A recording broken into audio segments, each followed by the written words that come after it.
Inilah dia penampilan peserta terakhir kita, nomor urut 44 dengan judul cerita Bukit Kelap.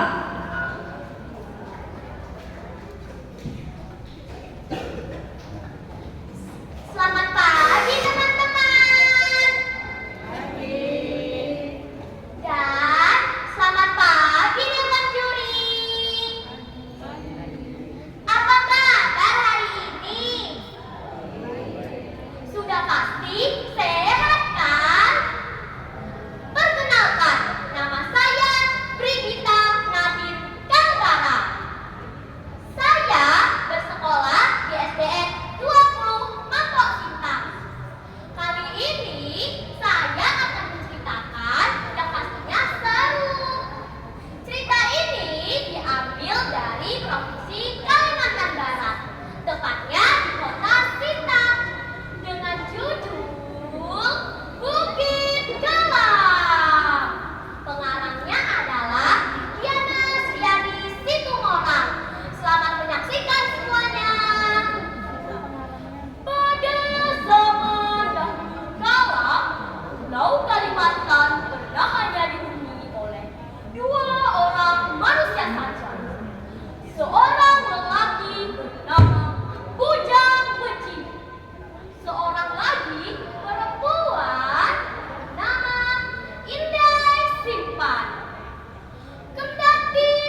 Beji dengan cara benar-benar di depannya.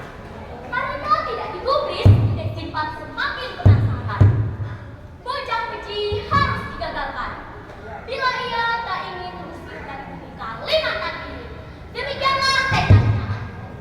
Kemudian, seperti kehabisan akal, wanita itu menggelitik Bujang Beji. Dan akhirnya apa yang diinginkannya pun terjadi.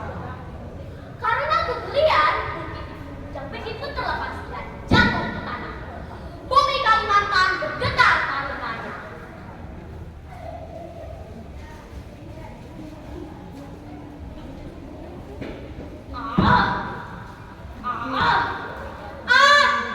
Awas tidak simpan. Kau jangan menari-nari di hadapanku. Awas tidak simpan. Geli tidak simpan. Kau jangan menggelitikku. Geli tidak simpan.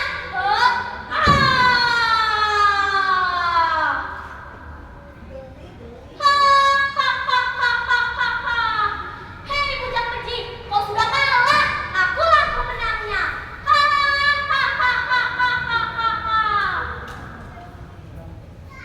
Indai Simpan tertawa menilai karena merasa upayanya telah berhasil. Sedangkan Bujang Beji merasa tetap belum terkalahkan. Ia membongkok dan coba mengungkit bukit yang terbenam itu. Namun tak berhasil karena terbenam terlalu cukup dalam. Kendati demikian ia belum putus asa. Sebuah bukit yang begitu lancip dipatahkannya dengan maksud untuk mengungkit bukit yang terbenam itu.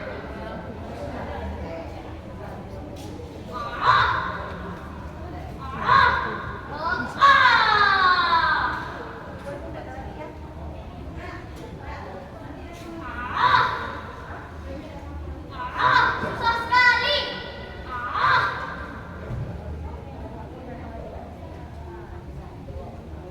Melihat kegigihan Bujang Beji, Indai Simpan secara diam-diam menabur duri di sekitar bukit itu. Dan ketika Bujang Beji coba mengangkat durinya itu, salah satu kakinya tertusuk duri.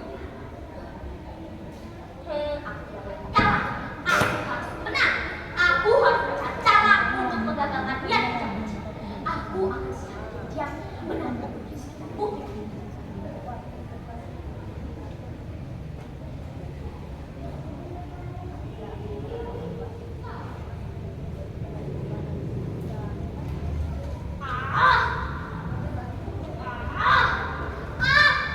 Sakit, aduh sakit, kakiku sakit sekali.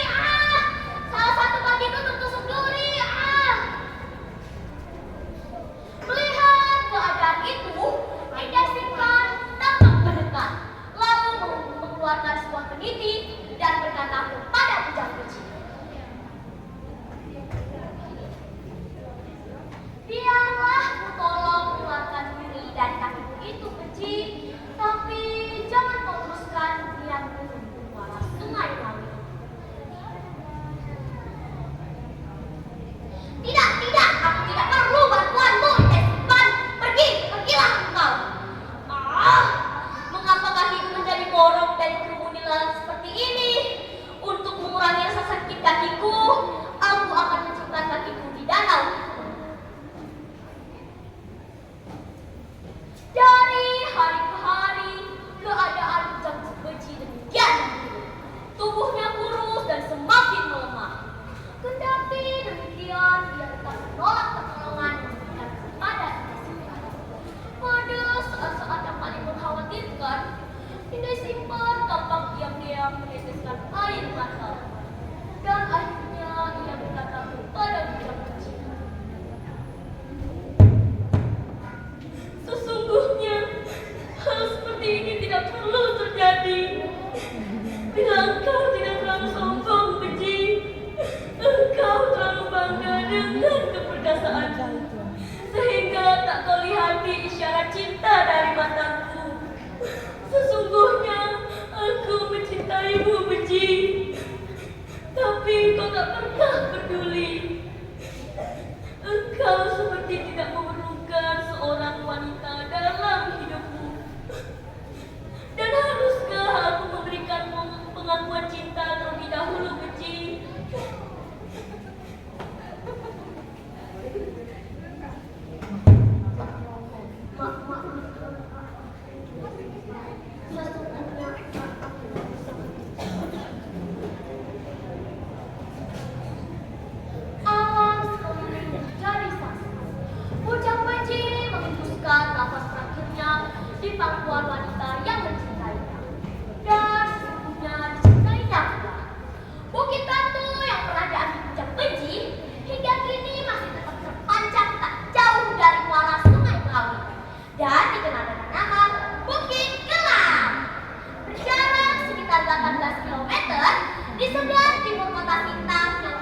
Bukit Batu